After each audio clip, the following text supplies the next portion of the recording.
kugira ngo utubwire iyi surprise ukimara kubona iyi surprise mu buzima wari ubayeho wabyakiriye ute? Ntabwo ndaza kuza mu bintu byo kuvuga ngo ni ibyawe cyangwa si ibyawe kuko amaso ari kuduha, ahubwo iyi surprise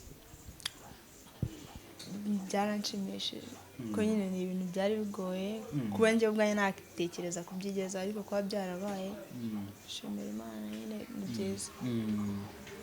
Ukimara kubibona wenda hari umuntu ushobora kuba waragufashije guhindura. Erega burya reka mbabwize ukuri, kwirata ibintu tumaze kugeraho ni sawa, kubera ko Nyamabondo yirata aba diaspora, kubera ko aba diaspora bamuhindurira ubuzima bamukorera akabutike nubwo karimo ibyuma bibiri rekere ebyiri n'udufanta tubiri, ariko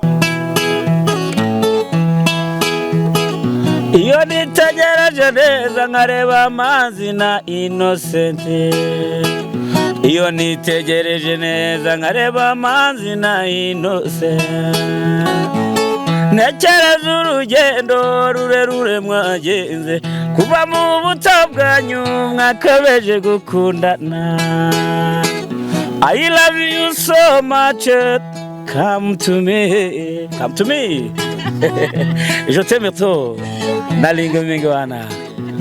Manzi na Innocent, nukuri ndabashimiye, mwahisemo neza, nukuri muraberanye.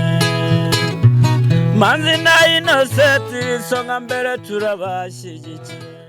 Yes, reka ngusuze kandi nkwifurize ibihe byiza. Wowe wakoze subscribe kuri Manzi na Innocent TV, nawe utarayikora ndizera ko ugiye kuyikora kugira ngo tujye tubana 5 kuri 5. Baracyatwara abantu mu ina aho ndi, baracyatwara abantu mu ntuza. Kameraman uyu muntu naca inyuma uhita umwerekana, baracyatwara abantu mu ngobyi. Hano merereye ni mu karere ka Ngoma, umurenge wa Ngoma, akagari ntabwo nkazi, umudugudu ntabwo nkuzi, ngira ngo uri kubibona hari haruguru muri kaburimbo uburyo bakiri gutwara abantu mu ngobyi ntabwo byoroshye. Wabonye harimo umuntu mutungu urebe, bereka abantu abo kurangira. Wabonye turi kuri kaburimbo rero, imodoka ziri gucaho zijya Tanzania, izindi ziri gucaho zijya i Kigali mu Rwanda. Hanyuma rero ikineye gushyiraho kamera, ndaje ngiye kugura amayinite, ngira ngo muri kubibona mpita mbona wa mukobwa nigeze gukoresha ikiganiro ari umugide cyangwa se yari umurinzi wa mu Kagera, nyuma aza guhura n'ibibazo bigiye bitandukanye, birangira ubugida buvuyemo, birangira ahuye n'ibibazo bigiye bitandukanye, ariko amakuru ngewe mfite cyangwa se maze kubona nuko ubuzima bwe bwabashije guhinduka. Rero mubonye mwiyibara mwaka kabari, ndashaka kuganira nawe, ndagira ngo wigire hino tuganire tumwe cyangwa utundi, ubundi nkomeze urugendo. Papa genda cyare mu rugendo, gira hino.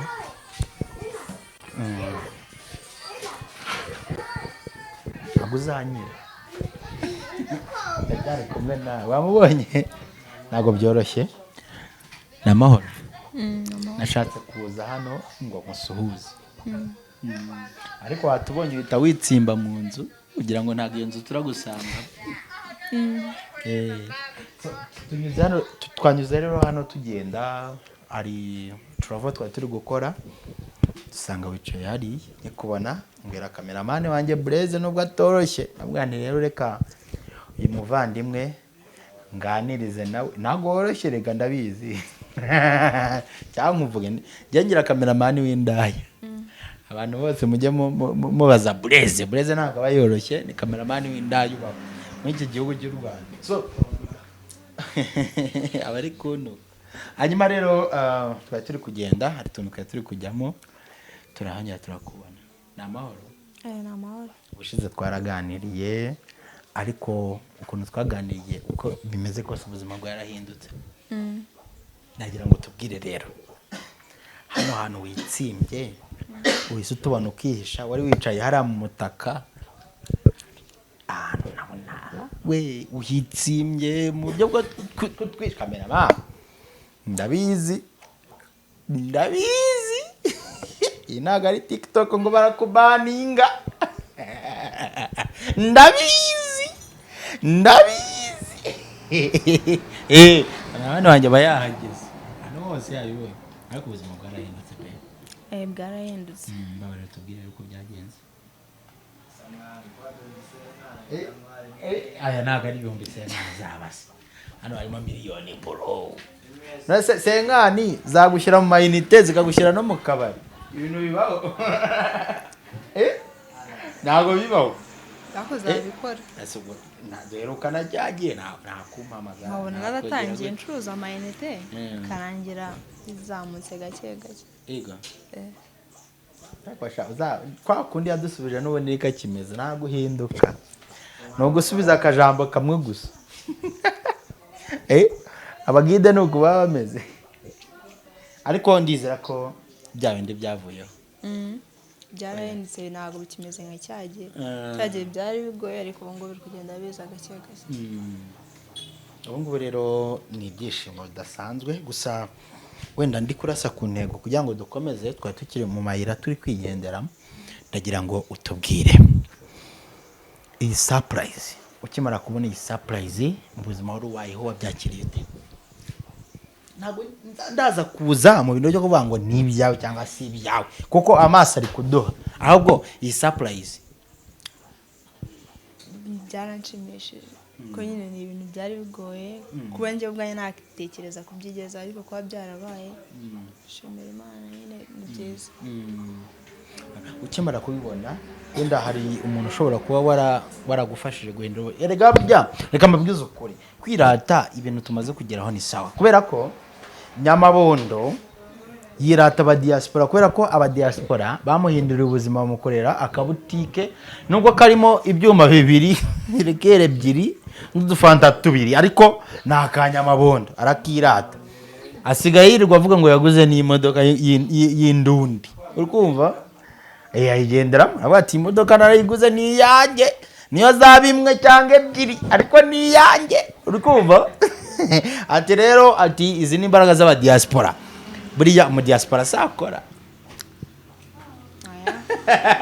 ntago mbizi kujewe yambereye inyatsi ntago mbona akora nta kintu kirimo none se ubwo ubuzima bwahindutse bute bwahindutse kubera yuko ndi nayo ndi mu gihugu kandi n'abandi bantu nyine haramfashije bigenda bicamo genda bizihinduka nyine ukuri reka nkubwize ukuri Kagarara ubu ngubu tuvugana ageze muri Beni urumva Kagarara ageze muri Beni agiye kuzunguruka Afrika bro kubera iki abakoze cyane nta nubwo Kanombe ni yari yakahageze ariko yagenze mu ndege bari kugenda muri private jet urumva this is new challenge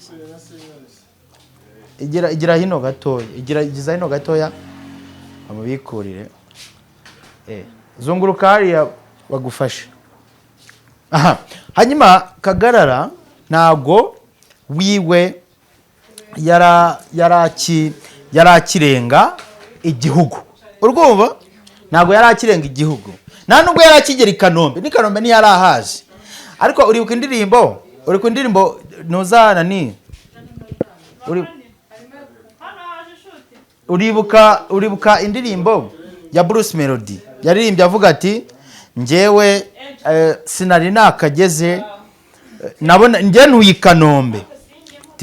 Kanombe ariko sinari nakarenga umupaka numva indege zizunguruka hejuru yanjye arabana bari kuza baza hano benshi ariko nyine ibi ni ibitangaza so kano kanya ibitangaza birabaye ubwawe ndagira ngo menye wabyakiriye ute nkawe nk'umuntu wabaye mwaburiya buzima neza byakiriye neza reka buriya wa mugani wanani twe tubaza n'ibintu turi kureba kamera ngiye kwisoreza ikiganiro ngiye nikomereze gusa ikintu kinshimishije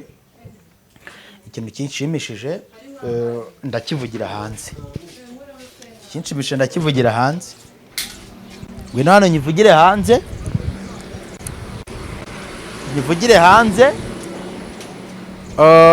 n'ubundi nk'abantu nk'uko mubizi uyu ni umuhanda ukomeza werekeza ku Rusumo ku mupaka. Njyewe nari nikomereje negiriye Ikirehe ahantu bitwa Imahama gukorerayo inkuru, ariko nkigera hano ngiye kubikuza ndatunguwe ko ngiye kubikuza ku muntu, ngeze ku muntu mbona ni wa wundi n'uwundi. Ndavuga nti rero sasa reka nimenyere uko byaje guhinduka, kuko nk'umuntu twaje kuvugana akanganija akamereza story yiwe. Story ye mwarayibonye, yanyuze hano mwarayibonye. So yari story idashimishije, gusa ubuzima bwaje guhinduka. But abantu baje gukora bino bintu, ndabasabye ndabinginze mukomeze mugire ibyo mukora. Ari kwakira abantu benshi mwabibonye, ibintu arimo ari kwakira abantu benshi, but nimero ye iracyahari. Mukomeze mumufashe, mumube hafi, mumuganirize, yaba 1000 yaba 100 yaba ngahe, mumufashe ibintu bikomeza kugenda neza.